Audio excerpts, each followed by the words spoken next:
बड़ी खबर आपको बताने जा रहे हैं, जहां पर इंदौर कांग्रेस उम्मीदवार अध्यक्ष बम से नामांकन फॉर्म वापस लिया है।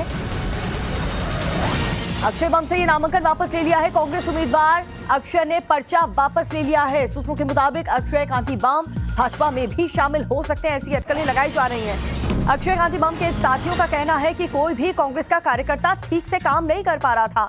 लगातार पैसे खर्च हो रहे थे, लेकिन धरातल पर कोई काम नहीं हुआ। स्थानीय कांग्रेस नेताओं से नाराज होकर के अक्षय ने नामांकन वापस लेने का फैसला लिया है। हालांकि अभी तक उन्होंने ये बात साफ नहीं की है कि क्या वो भारतीय जनता पार्टी में जाएंगे, लेकिन सूत्रों के हवाले से जो जानकारी मिल रही है कि हो सकता है कि वो बीजेपी का दामन थाम ले। ये बड़ी खबर आपको बता रहे हैं। मकरंद काले हमारे साथ जुड़ चुके हैं। मकरंद, इस पूरी खबर पर क्या अपडेट आप देंगे? जानकारी ये मिल रही है कि अक्षय बम ने अपना नामांकन फॉर्म वापस ले लिया है, क्या वजह उन्होंने दी है?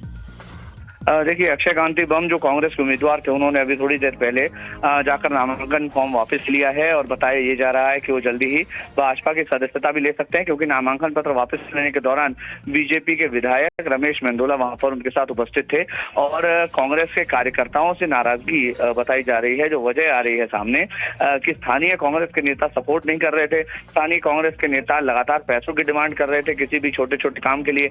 ऐसे में अक्षय कांति बम काफी दिनों से परेशान भी चल रहे थे और बीजेपी के नेता भी लगातार उनके संपर्क में थे।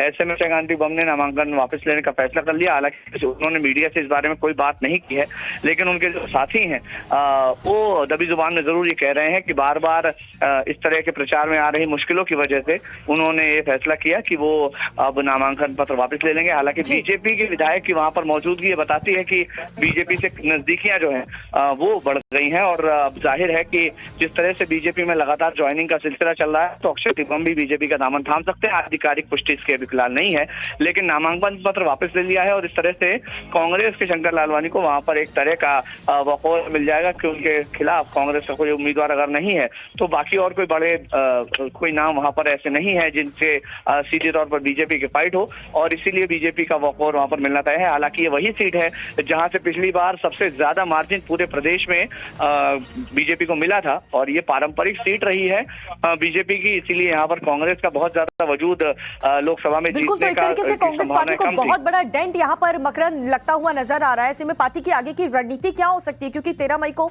वोटिंग भी होने वाली है?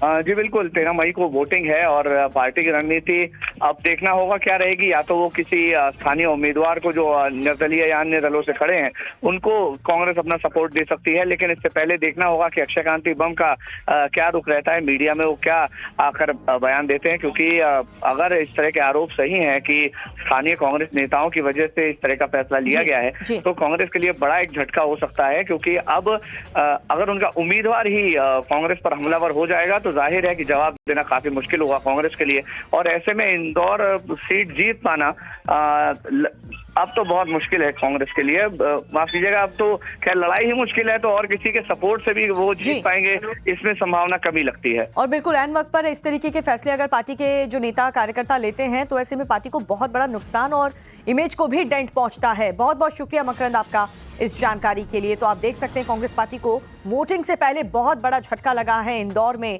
जहां पर उम्मीदवार अक्षय ने अपना पर्चा ही वापस ले लिया है। उन्होंने जो कारण दिए हैं, जो वजह उन्होंने बताई है, वो यही है कि कोई भी धरातल पर काम नहीं कर रहा और जो कार्यकर्ता है वो भी ज्यादा सक्रिय नहीं है, कोई भी गंभीरता से इसको नहीं ले रहा है। 13 मई